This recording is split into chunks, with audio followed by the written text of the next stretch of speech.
What is good, everybody? Welcome back to a video. I know that it's kind of been a while since I put something up. However, I know that I've been also streaming live the past couple weeks, and I'm kind of just experimenting with that kind of stuff, so bear with me. I'm trying to find the best means for what your needs are. This video is brought to you by Kilohearts. I just want to say like a big heartfelt thank you guys for sending me your stuff. I really just kind of wanted to see what you guys are about, and you gave me a lot of faith, and I hope that today's video is going to do you some justice.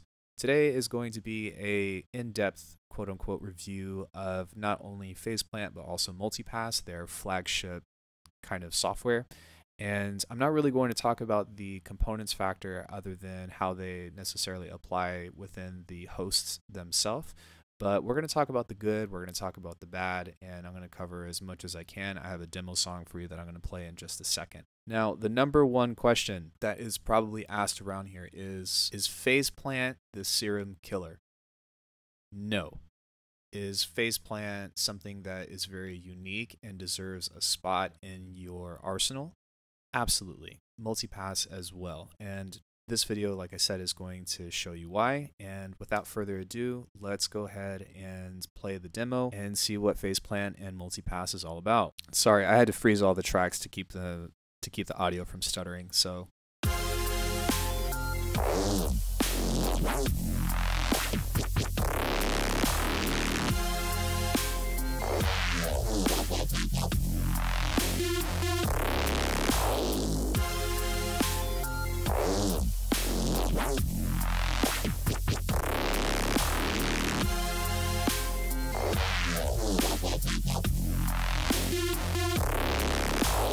So I know that I'm not a dubstep producer, but I just kind of wanted to do something different.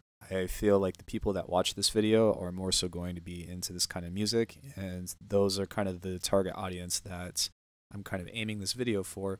However, you'll notice that my basses still reflect quite a lot of neuro-ish influences. So yeah, let's talk about this. This is pretty awesome. Just about 95% of this is all Phaseplant. Phaseplant, Phaseplant, Phaseplant, Phaseplant, Phaseplant, Phaseplant, and under about 27 tracks with tons of, I wouldn't say tons of processing, but with processing on each chain, we're looking at about 55% when everything is unfrozen. So the first question that I want to ask, or that I want to answer, is Phaseplant necessarily CPU efficient? And the answer is yes and no. The more stuff that you add within the synths themselves, of course, the higher CPU usage that you're going to get, but it's pretty neat because you can pretty much get everything that you need as far as this kind of music anyways from Phaseplant itself.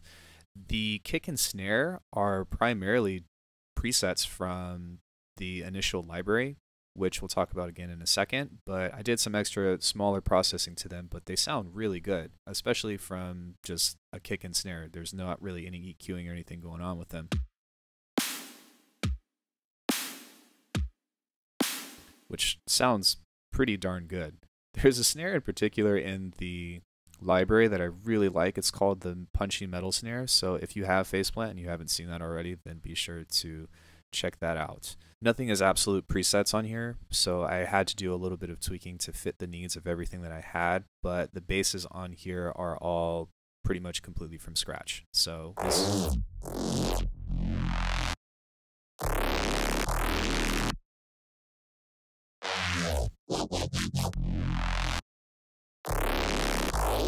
So even though those are kind of different layers, they're all made the same way, and again, I'll kind of talk about that. But let's go ahead and open up a new instance of Phaseplant, and I kind of just wanted to give you guys an overall idea about how this works if you don't know already. So right when you open this up, you pretty much have this, and it seems kind of like, well, what the heck am I looking at? But it's actually pretty neat because it has a completely modular approach.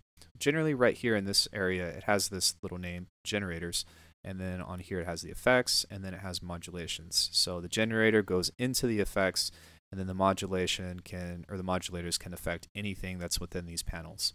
So as far as our options in generators go, we have analog, noise, sampler, and wavetable.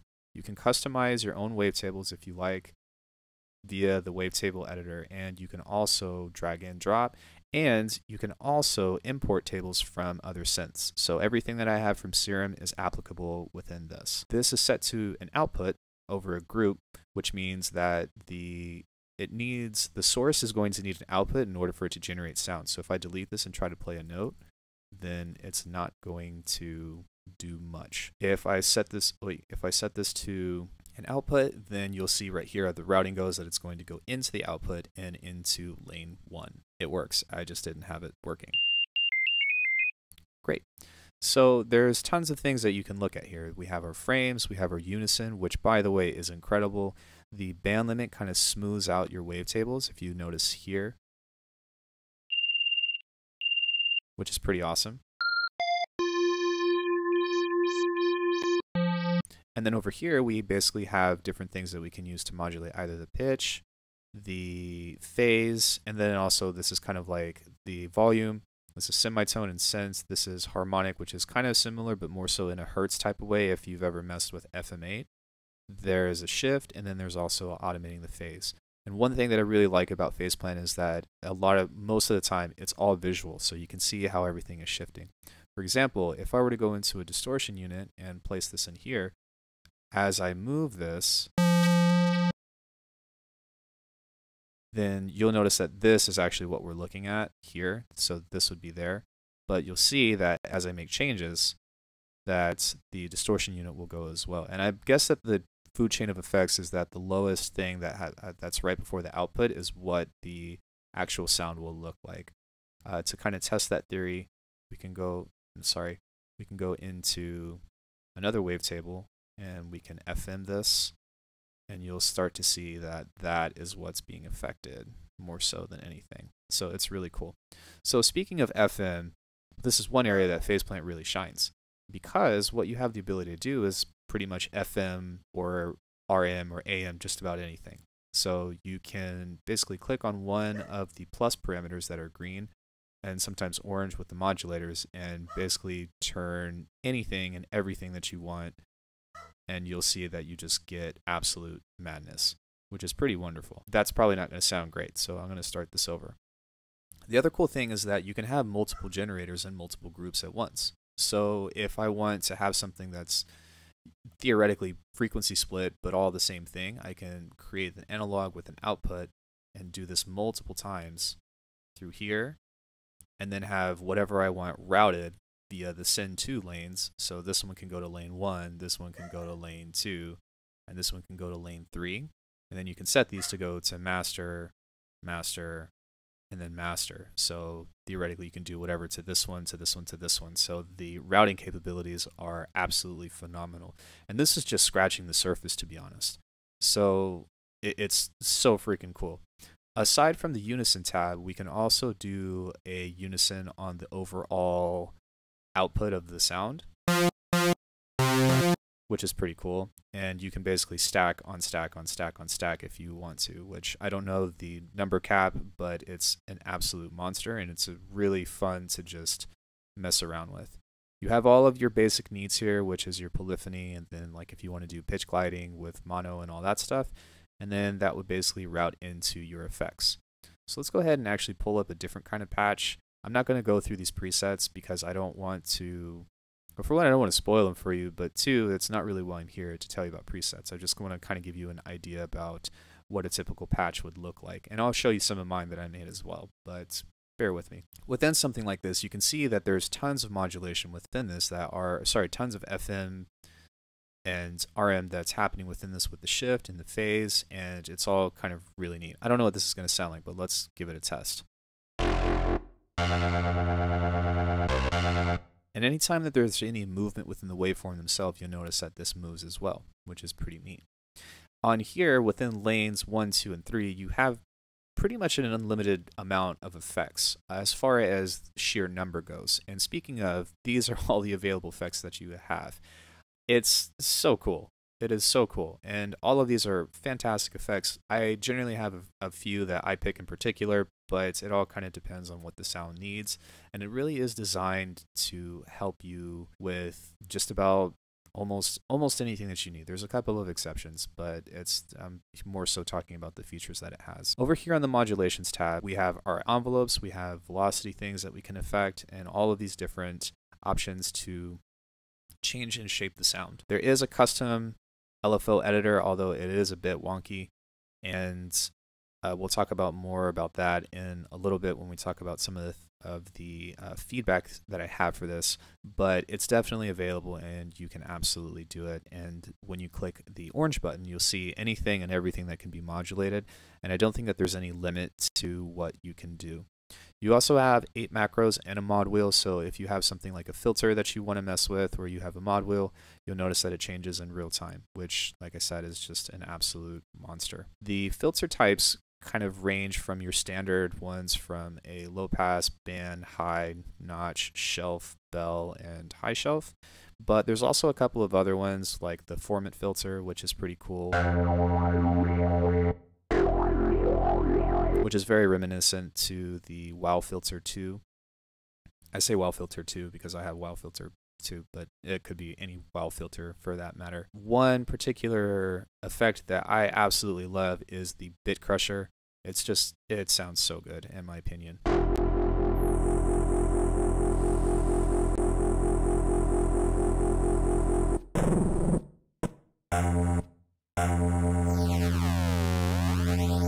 So it's just it has the right kind of character that I would want in a bit crusher. There's also a comb filter on here as well, and man, like I said, there's just so many different things that you can talk about. The routing functions are all there. Just about everything that you need is there. One thing that was kind of confusing to me is that on here, if you click this button, there's this availability for presets, and you can also randomize, but I don't know if maybe there are presets available, but as far as I know, there are none that are accessible. I think that it all starts from scratch. So it would have been kind of cool if this came with some presets that were already pre-made, not just within the filter, but within all of these that have maybe particular characters within their own right, or maybe some settings. Although it is cool that you can save your own. We're going to talk about the pricing model here in a little bit, but just kind of put that one in your pocket. Again, there's so much to pretty much look at. I really can't cover everything in this video, although I can give you a basic breakdown about how all this stuff works. Within that, there's also a mix and auxiliary, so if you have any kind of routing that you want to do that's more customizable, then that's also available as well. If you're wondering about the sampler, it's pretty much a playback engine. It's not a granular synthesizer. It doesn't have that kind of capability.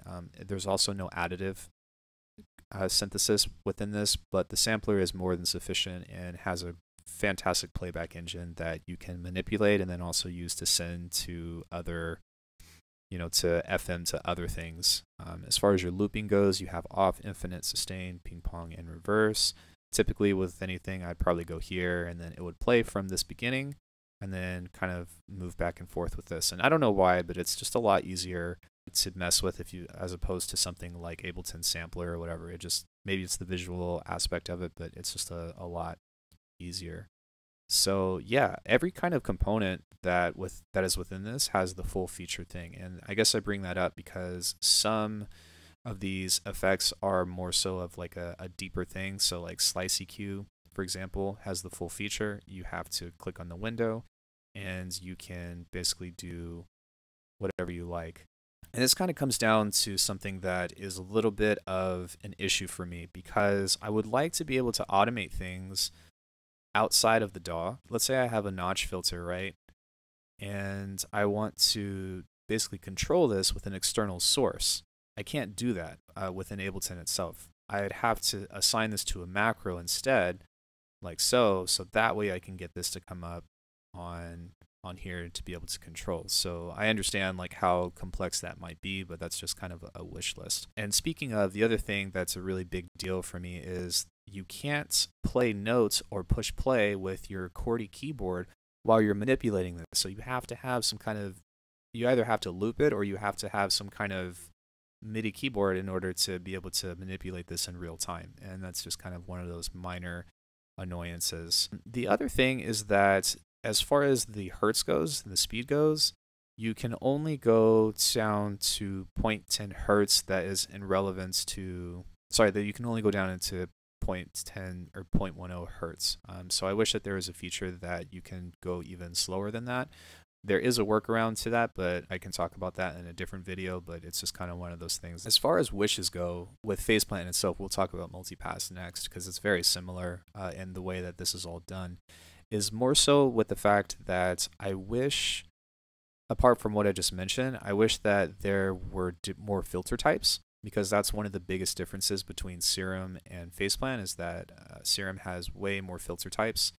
And then also, I think that I would appreciate the LFO to be a little bit more robust, as Serum, again, is also just so much easier to design shapes with that. But I mean, needless to say, you can always do that stuff externally. So you can always make a fat, chunky waveform in this and then do that in a different, I guess, outside of the box. So with that being said, that's just kind of a general overview about how Phaseplant works. And again, I'll show you some of the stuff that I made here in a minute because they kind of combine both. But next up, let's kind of take a look at MultiPass. So MultiPass is a multi-band effect rig or effect rack, so to speak, and it's just freaking awesome. This is pretty much everything that a neuro producer would ever want, especially with designing bass, almost. So what you have is a pre-effects rack right here, and then you have up to 5 bands. The default version is 250 hertz, then 250 to 3K, and then above 3K, but you can use these bands to basically change the frequency, and then you can do up to 5. And so what this means is that between all of these, this band will have effects here, this band will have effects here, and this band will have effects here. And just like Phaseplant, all of the same effects are available to you, and all of the same type of LFO, envelope, pitch, MIDI is also available as well. Theoretically, this is like a sound design paradise. It is inhibited by a couple of things, more so with the modulation, manipulation options that you have. So unfortunately, just like Phaseplant, you can only take this down to 0.10 hertz. You can also do sync that has a lot of different options as well, which I imagine can go slower. I don't know, I just prefer sometimes the free. However, you can't draw your own shape within this. You can set the phase, and you can also do random as well, but I just wish that I was able to create like an actual multi-stage envelope to do this kind of modulation that I would do so otherwise. And again, there are some workarounds around it, but it's just, it's not always, it's more stuff to do, as opposed to having that available. So within all this stuff, just kind of, if you haven't known already, you can assign anything to a macro.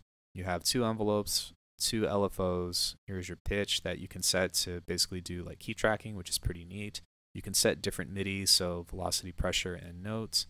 And then if you want to play snake, then you can absolutely do that, which sometimes I think the reason why they did this is because sometimes you get so into sound design that you just need a break.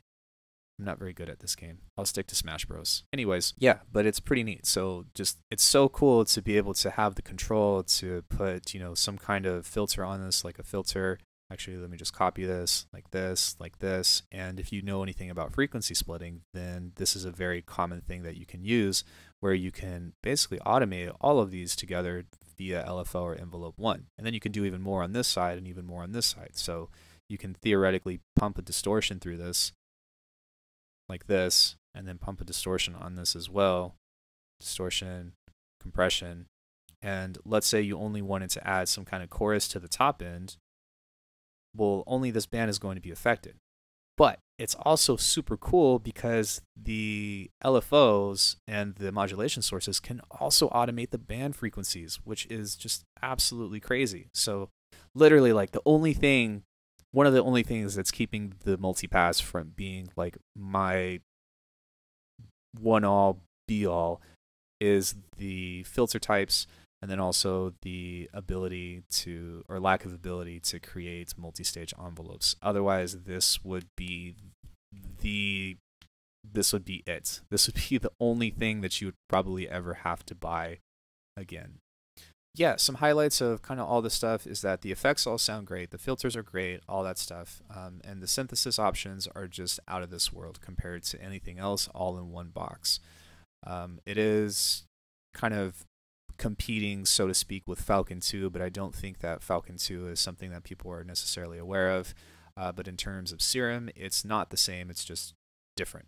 It's just different. There's also like not as many type of warp modes per se compared to Serum, but that's not really something that I use in particular. Yeah, so the sounds on its own are just absolutely amazing. The unlimited effects, like you can't beat that. And the initial library in itself, again, is relatively small. So this isn't really something that you should buy if you just want to look at the presets.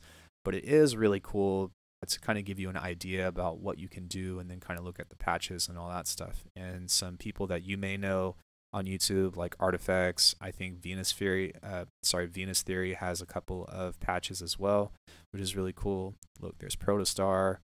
There's a few people that you might recognize within here that you might know some of their character sounds. So as far as the bad goes, like besides what I just talked about, the only other thing that I can think of is that the knobs on here are relatively like difficult to manipulate sometimes. Like I want this to go up but have more control, and sometimes it just glitches out. And I think that's something that can be fixed relatively easy with an update, but that's just kind of one thing that I'm just like, like, ugh, especially when you're like doing fine tuning, tweaking, and it matters. It does. I can't decide if I'm supposed to turn this left or right or up or down. But sometimes getting this dialed in the right way is kind of cumbersome.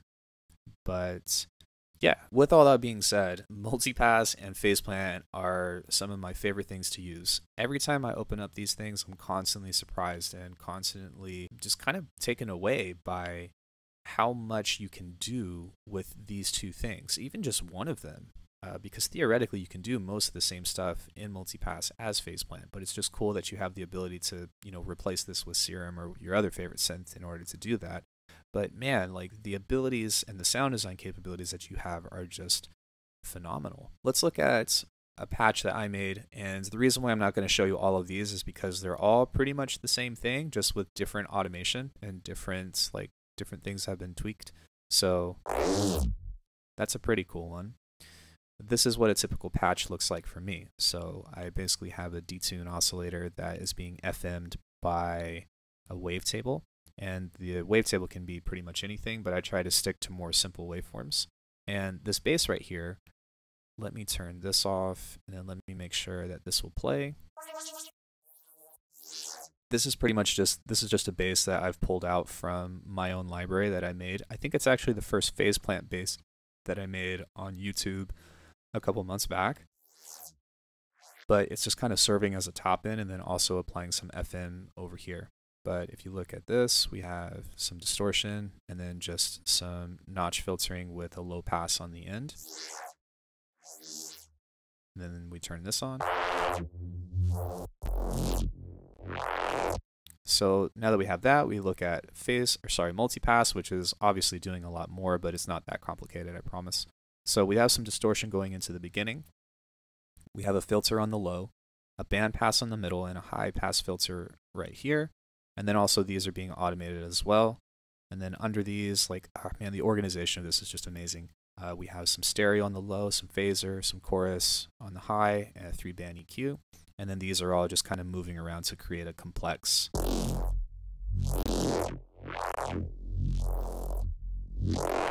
And all of these basses are pretty much the same thing, just with maybe some kind of pitch bending or some kind of small change. So that's all the same. I think that I changed the phase on this a little bit, and then just kind of changed the overall pattern. So, I mean, it's all pretty much the same thing, and that's kind of how I've been making a lot of basses lately. Within this, some stuff that we have, like this in particular, is a preset from the stock library, which is really cool on the sequences, the 5 crystals. I just kind of did some stuff to it on the outside with some EQ and all that. And for the most part, the cool thing is, like, if you get all the components, then you can use them as standalone VSTs, which I've tried to do. The only thing that I didn't do is the limiter and then the sidechain.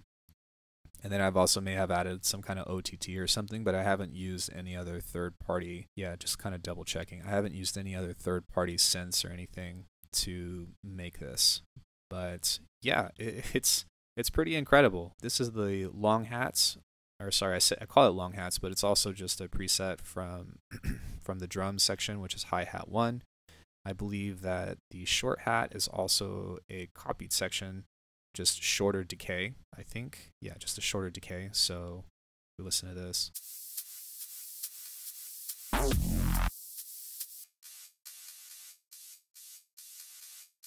We have some noise that's just the pad on here. There's a chord and also a pad. The chord I want to talk about first because I really like it. It's super cool. It's the Blue Messiah pad from Rob Swine, who's, you know, an amazing sound designer if you don't know who that is, but it just sounds amazing. And then we have our chords tab right here, which I believe is also it's the Mega Saw preset from Solid Tracks, with some processing from all that stuff as well. And I mean, yeah, just about, like I said, 95% of this was made in Phaseplant with some love from MultiPass. So yeah, it's definitely possible to make, you know, I know that like dubstep isn't my thing or whatever, but again, like you can definitely make some really sick stuff and not have to do a ton of resampling. If you guys have seen any of my stuff, then you know that most of my music comes from resampling, and I did do a little bit here, but just to kind of give it some more character. And I think that this is pretty much the same thing. But yeah, like even this is the same patch as that bass patch, which is here, which is pretty much the same thing, just I took MultiPass off, I took the filter off, and I added a different filter, which was a high pass, and then added some chorus and reverb. So, and I try to do that kind of stuff. Like if I'm going to make a synth line or a bass line, I try to make it all relatively from the same kind of source sound, so that way it sounds a little bit more cohesive. But I mean, yeah. So the last thing that I want to talk about is the pricing, which is really awesome and very fair in my opinion. Let me go ahead and pull this down really quick so we can take a look at it together. So this is their website. This is where you can find everything. They also have their social media on the right. But as far as their shop goes, they have everything for sale individually. They also have the Kilohearts toolbox, which is what I recommend. The toolbox pretty much comes with everything, and it is something that you can all buy at once, but they also have a rent-to-own program, which is just as cool. Cookies. So if you buy everything together, then they have their pricing sheet, which is kind of here, and they have all that. But this is the main thing that I want everybody to look at. So for $10 a month, you can get all of their plugins, all of their components, everything for $10 a month. But the kicker to this is that every 12 months, you get $100 back in store credit. So they have this really neat rent-to-own program that you can use in order for you to kind of start using this right now, but also start paying it off without you feeling like, you know, it's bad. So for $10 a month, for how much they're offering, I believe everything together is worth $1,200, almost $1,300. Like that's really difficult to beat. So I really appreciate and respect their pricing situation on this, whereas a lot of other things, not going to mention any names, but aren't very fair. So check them out at kilohearts.com. And they're just absolutely, they've been nothing but amazing. So I'd like to thank you guys for watching this content. I hope that you found it informative and helpful in any way that I can possibly think of.